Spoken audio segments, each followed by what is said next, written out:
Hi, I'm Chris Cravens, and I'm your guide on this journey called Introduction to Enameling. If you haven't watched them yet, please take some time to look at the first two videos in the series, the overview and the dry sifting. Both of those videos provide foundational information that you'll need for the following content. In this video, we're going to learn a third and final technique called Sgraffito. Sgraffito is basically the idea of sifting on or wet packing enamel, letting it dry, and then using a tool to scribe and remove lines, words, designs in the enamel. In the project that we're going to do, we're going to Sgraffito away a single layer of enamel straight to the metal. But you can use this technique over other layers of enamel to yield interesting results. To prepare for this project, what you're going to need to do is use a piece of 1-inch copper and go ahead and dry sift on a combination of two colors, and then you can get started. Now that this piece is fairly dry, we're going to go ahead and use the spreader. You can even use a toothpick. Actually, I'm going to go ahead and do that so you can see it.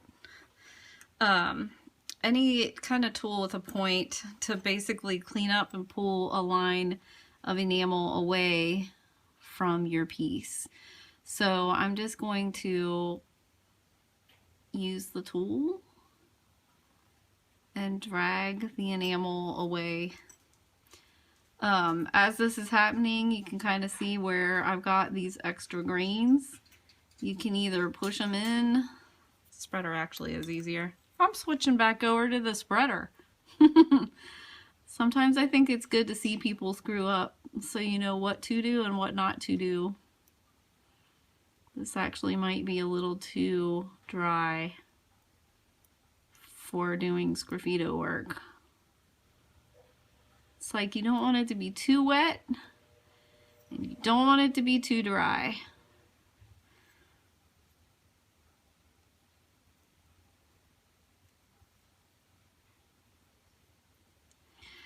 Because this does seem to be a little too dry for this, I'm going to use my clear fire and water again and just lightly spray the top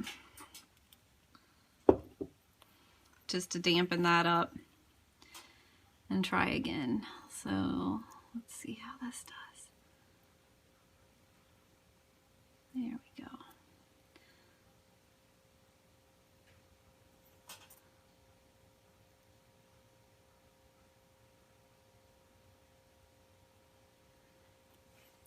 I'm trying to pick up these extra grains and get them off of my piece. I'm going to move this in so you can see me do this. This is probably asking for trouble, but we'll do it together. Ooh, looky there. Sometimes you can just walk them off the edge like that into your scrap cup.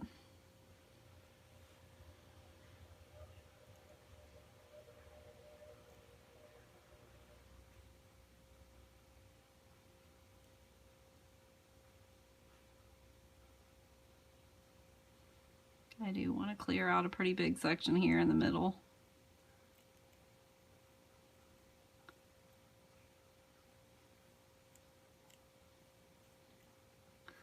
So again, I'm going to turn this piece and see if I can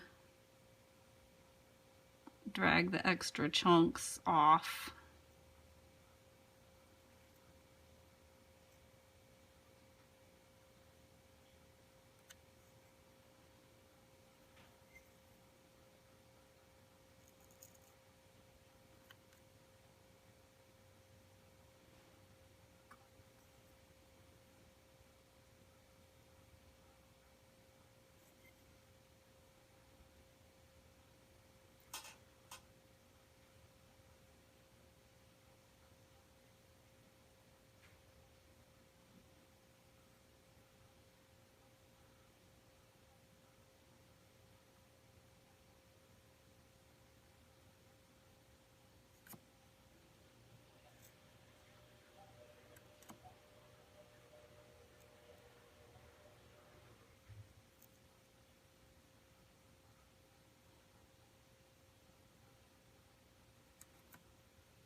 You can see this is starting to dry out again. It's just getting more grainy to work with. So as soon as I get that chunk off, I'm going to go ahead and spray it again.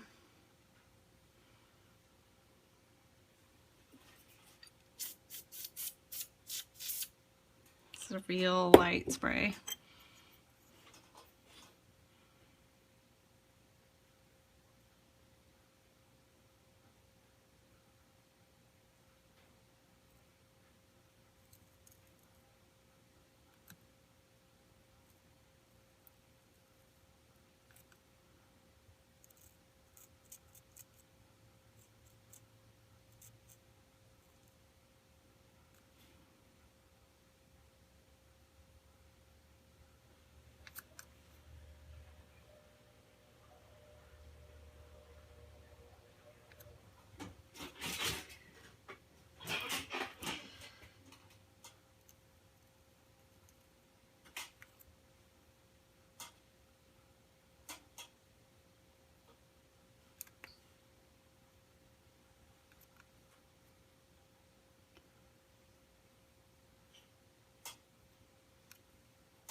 I'm also kind of running it along the top of the enamel.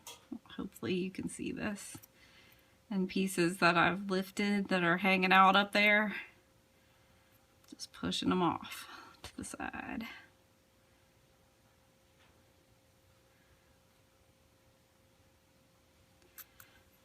Got one more little channel here I want to clean.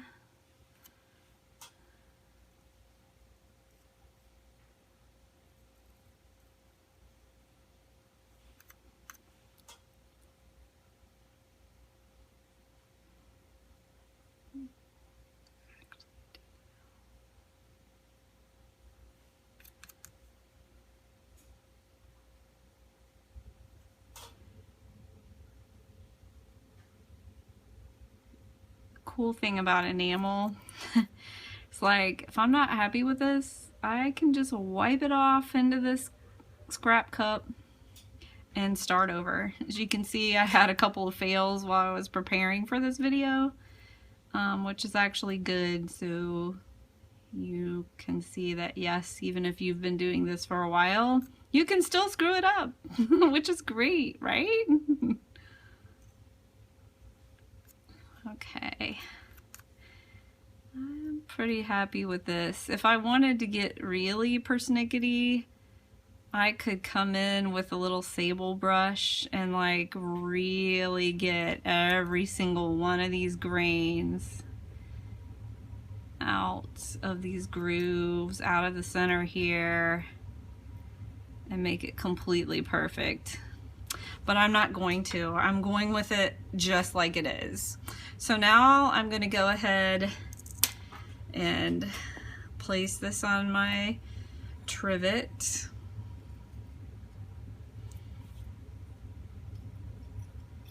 And allow it to dry, and then we'll start to fire it. Now we're ready to fire this piece. If you haven't watched the first technique video and the first video where I get into supplies and safety, you'll want to take a look at those before we get started. I'm assuming you've have the basics down pat. Normally I would have ventilation on, but I want you to be able to hear me, so I have it off today. So I'm gonna go ahead and fire up my torch. Turn it down just a little bit. We don't need that much heat. And because this piece was wet, I'm going to go ahead and keep my heat down pretty low for now, just to keep an eye on it and make sure that it's dry. If you heat it up too fast and there is any liquid, you run the risk of enamel blowing off of there and flying through the air, which we don't want. Looks like everything is pretty dry. So I'm going to go ahead and raise the heat up closer to the piece.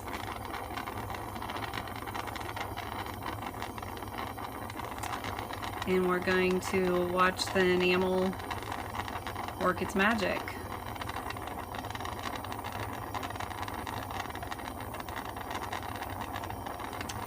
can already see that the metal is beginning to oxidize. As it heats, the copper oxidizes,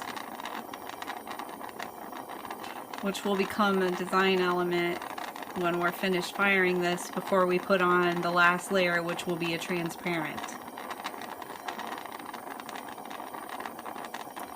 We're getting to the point now where the metal, or I'm sorry, the enamel is thinking about melting.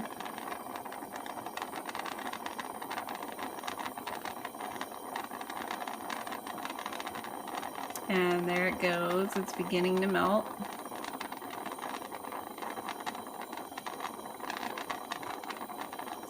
We have reached now what is known as the sugar coating or sugar coat stage, which basically looks like little bits of sugar. You can still see the individual grains of the enamel.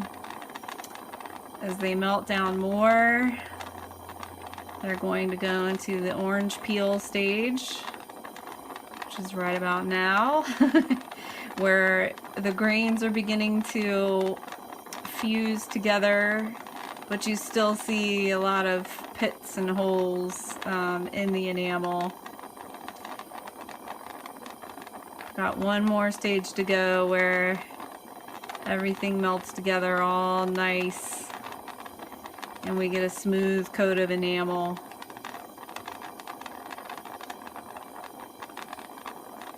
We're almost there.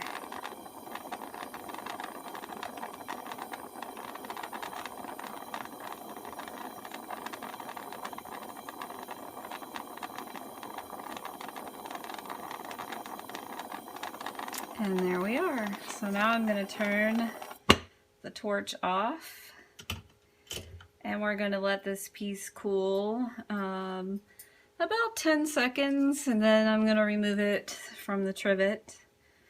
So I'm just going to give it a little tap just in case it's trying to stick the counter enamel, and then set it over into a cooler spot. We're going to let this cool the rest of the way and we'll move on to the next step.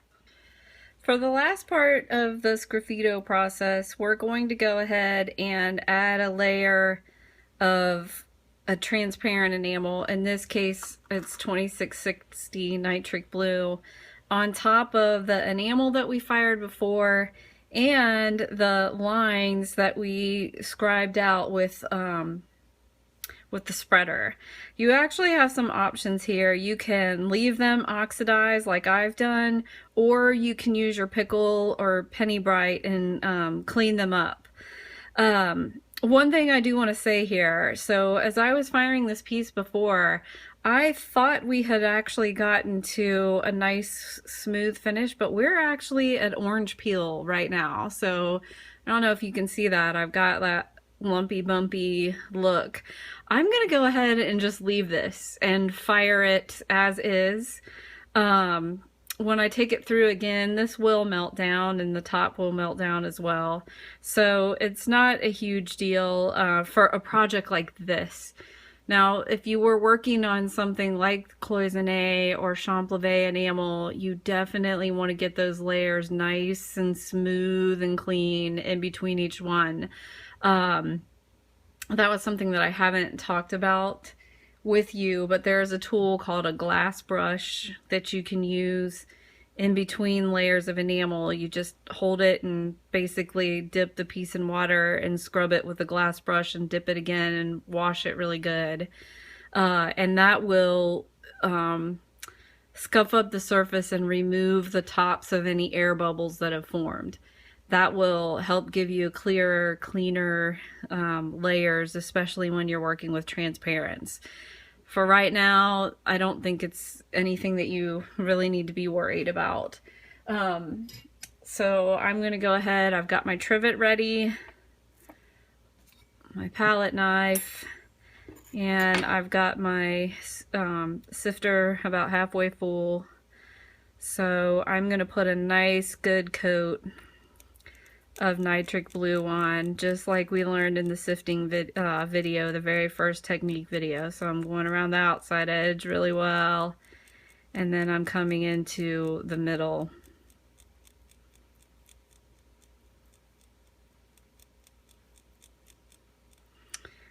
Okay, now I'm going to set this in my trivet.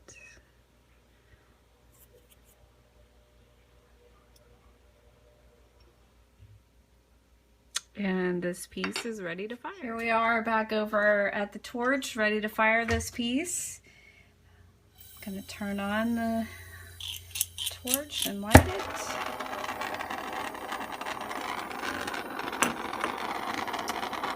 And one last time, we're gonna watch the enamel work its magic. So I'm heating the piece up as we've done several times before from the bottom.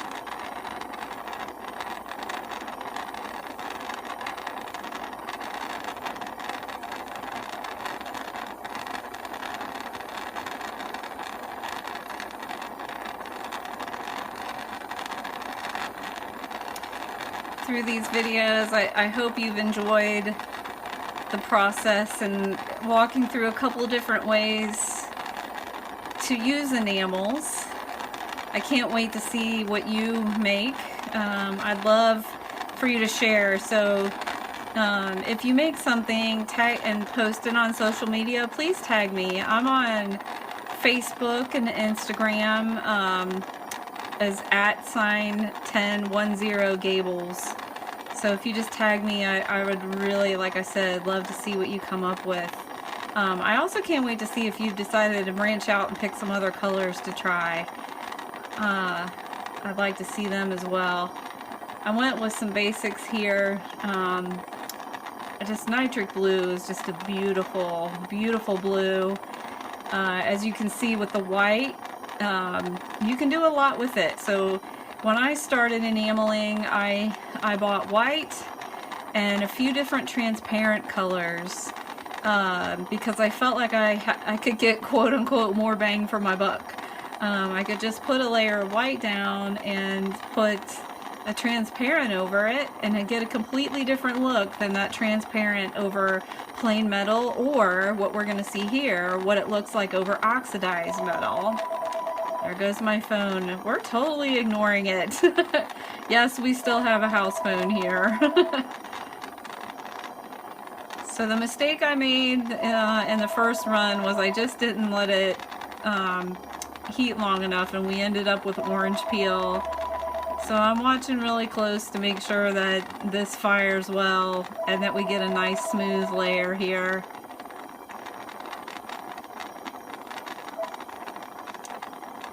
And even go ahead and crank this torch up just a little bit.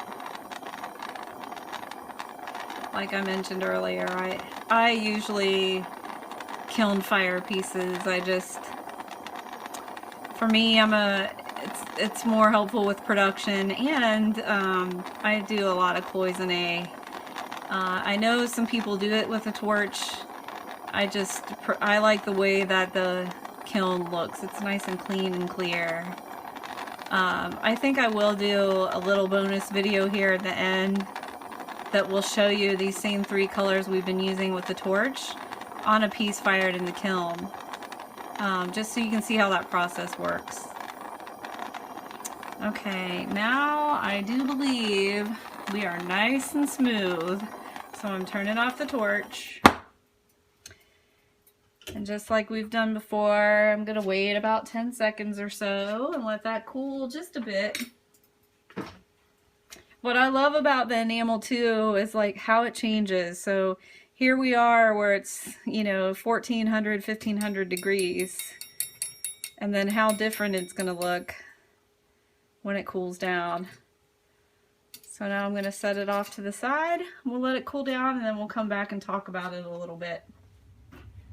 Okay, now that this piece is cooled down enough for me to handle, I just want to talk about this a little bit. So you remember how before I put the blue on, I said, uh-oh, look, it's at the orange peel stage. This is kind of a neat effect. So you can use what people might look as mistakes as actually part of your design. So because I left this in an orange peel state, there were areas that the metal was still exposed. Um, and others where the enamel had pulled up nicely. So this first piece that we made, I did fire all the layers very smooth, and you can see how clean and clear that blue is on top of the smooth white and the smooth brown. Look at it on top of the orange peel. Now that is pretty cool. Like it adds a whole new layer of dimension simply by using the metal oxides that resided when we took this out of its first firing. Now, if we would have gone through the process to clean these areas up with a pickle especially, it would have been a little challenging with the penny bright and a sponge to get all of these areas cleaned up. But if you would have used a pickle to clean up the copper and then fired the blue, this blue, where it looks almost black, would be more of a brilliant blue like this. So anyway, I just thought this was really interesting and worth talking about with you, that, and an encouragement. If you take something out of the flame or the kiln and you think it's a mistake, keep working with it. Try another layer of something on top. You know, you never know how things are going to end up. And if it is a total mistake and it's like horribly awful, all you need to do is heat up the enamel, take it immediately out. Well, actually let it cool that 10 seconds or so it at least hardens up a little bit, and drop it into a bucket. Use a metal bucket of water, and this enamel should crack off, and then you'll have your bare piece of metal again. You might need to clean it up a little bit with some sandpaper or tools, but then you can start over. That's one of the things I love about enamel so much. I have pieces that I've screwed up that are sitting in trays that I'm like, okay, well maybe one day when I get a new color or play around a little bit more or learn some new technique, you can always come back in and add another layer later.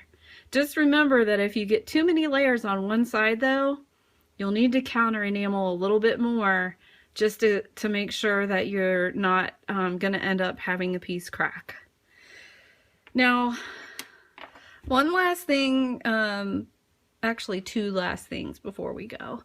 I just want to talk a little bit about shop, what I like to call hygiene. I know there are many people that like to work in messy workspaces, and that's all well and good, but with enamel, you really need to keep your work areas clean, because you run the risk of cross-contaminating what can be very expensive glass enamels with dust, with dirt, with other enamel colors. So I would develop a habit of cleaning up when you're finished. One of the things that I didn't talk about, but I feel warrants a conversation, are the trivets themselves. They will get, you know, black junk on them just from the heat of the kiln, the flames. In my case, acetylene, it's a dirty gas, you know. It's what makes this brown edge that I actually like. Other people may not. It just kind of gunks up trivets and metal pieces. So I just use a cheap brass brush from the hardware store, not the ones you use for cleaning up your silver. You want to have something set aside just for this. You can dip this in water and just use your brush, or you can just, you know, use it dry just to sort of knock the funk off. I do this with the trivets. I do it with my screens. I just kind of hold it over a trash can and do it. The other thing that can happen with trivets, and you can kind of see it on this one, that shininess, those little shiny spots, that's enamel. So to clean this up, the easiest way is just to use your alundum stone and water. So just put this in some water, take the stone and run it across, like, well, across where the enamel is, and then turn it on its side and run it up the other side, just to keep that edge sharp. The other thing I like to do, I just keep a spray bottle of water and I'll go around and like spray my big cookie tray that my firing screen is on and wipe it down. I have something next to the kiln, same deal. When I'm finished, I spray it, I wipe it down. It just keeps the dust down. The tables that I work on, I like to spray and wipe down. This is not my normal work surface. The table that I'm on has a nice glossy finish, so it wipes clean really nice. Trying to think if there's anything else I need to tell you about shop hygiene. That's pretty much it. Just keep your tools clean, keep your space clean. It'll make you happier when you don't open up a $15 bottle of enamel and have to cry because there's crap in it from another day.